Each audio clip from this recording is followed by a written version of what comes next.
बिस्मिल्लाहिर्रहमानिर्रहीम जी, मेरा नाम है मकसूद कैफी और आप देख रहे हैं मकसूद कैफी डिजिटल।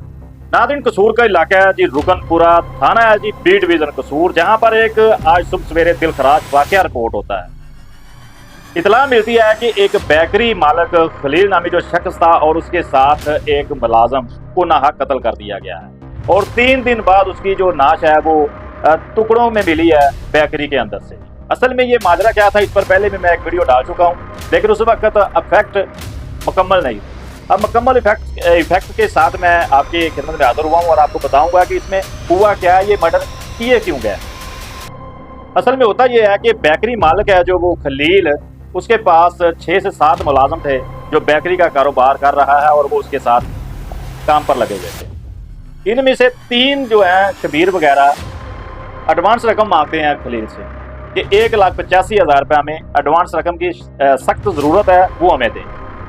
लेकिन खलील के पास होते नहीं है या वो जानबूझकर नहीं देते। तो ज़ाहिर सी बात है, मुलाजिम अक्सर पैसे लेके भाग भी जाते हैं, देते नहीं है, तो कोई ना कोई वजह होगी जो मालिक ने इनको पैसे नहीं दिए।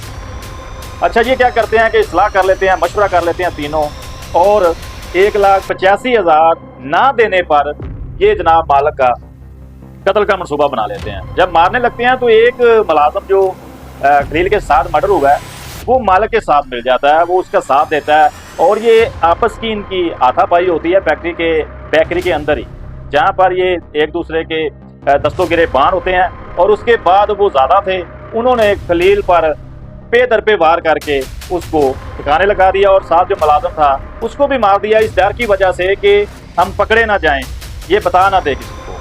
तो इन्होंने क्या किया है, इनकी तसल्ली नहीं हुई, इस कदर ये जालिम थे, इनको कहर था। इन्होंने खलील के टुकड़े किए हैं, गर्दन है जो वो जिस्म से जुदा कर दिया और एक टप लिया, उसके अंदर जो टुकड़े हैं वो डाल के ढांप दिए और जो दूसरा मुलाजिम है उसको वैसे ही छोड़ दिया। अच्छा, ये यहाँ से निकलते हैं और जाते हुए जो सवाक मुलज़म है ये बेकरी को ताला लगा देते हैं ताकि ना कोई अंदर आएगा और ना किसी को मालूम होगा कि यहाँ पर क्या हुआ है। हर कातिल का जहन यही होता है कि मैं किसी न किसी तरीके से बच सकूं। तो इन्होंने भी अपनी चालाकी को बरूए कार लाया और उसको कार का टप के अंदर ढांप दिया ताकि किसी को पता ना चले। अच्छा, 3 दिन गुजर जाते हैं, जब खलील घर नहीं पहुंचता, उसके अहले खाना पुलिस के साथ रब्ता करते हैं, गुमशुदा की जो रिपोर्ट है वो दर्ज करवाते हैं। उसके बाद पुलिस हरकत में आती है। अभी ढूंढ ही रही थी कि अहले मोहल्ला की जानब से कॉल मसूल होती है आज सुबह सवेरे पुलिस को कि बेकरी के अंदर से बदबू बहुत ज़्यादा है। पुलिस जब पहुंचती है स्पॉट पर तो जाकर ताला तोड़ती है और जब अंदर दाखिल होती है तो मैं बता नहीं सकता कि वहाँ पर जो हालत थी, एक जीता जागता इंसान टुकड़ों में पड़ा हो और आप देखें तो क्या कैफियत होगी आपकी। बस यही समझ लें कि वहाँ पर जो गुस्सा थे और पुलिस थी उनके ये हालात थे। और वहाँ से उन्होंने डेड बॉडी को पोस्टमार्टम के लिए भेजा है और उसके बाद पूछगिछ शुरू कर दिया पुलिस ने। थोड़ी देर बाद वो इस नतीजे पर पहुंच चुके थे कि इनको मर्डर करने वाले कोई बाहर से नहीं है बल्कि अंदर से ही थे।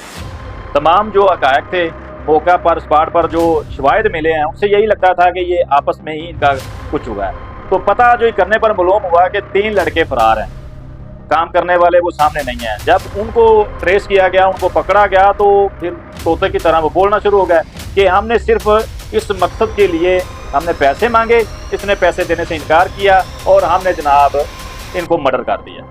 अब वो पुलिस की गिरफ्त में है और सब कुछ उन्होंने बता दिया है। ये मैंने पहले ही वीडियो में आपको बता दिया था कि या तो मालूम डर की वजह से इनका मर्डर किया गया या गैरत के नाम पर कत्ल किया गया।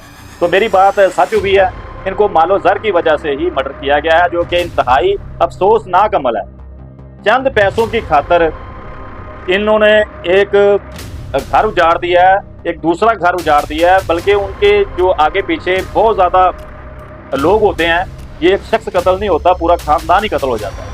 ये जी मुकम्मल स्टोरी है जी। दोस्त पूछ भी रहे थे, कमेंट्स भी कर रहे थे कि असल ये वक़ुआ हुआ कैसे है, क्या कहानी है, क्यों मारा गया है। तो ये सूरत हाल है जी। इसमें 1,85,000 रुपया ना देने पर जो मुलाजम थे इनके, उन्होंने ही अपने मालिक और साथी को तशद्दुद करके उनके टुकड़े करके मार दिया है जी। अब ये पकड़े गए हैं और सब कुछ वक़ुआ इन्होंने ही बताया है। ये असल फैक्ट हैं जी इसमें।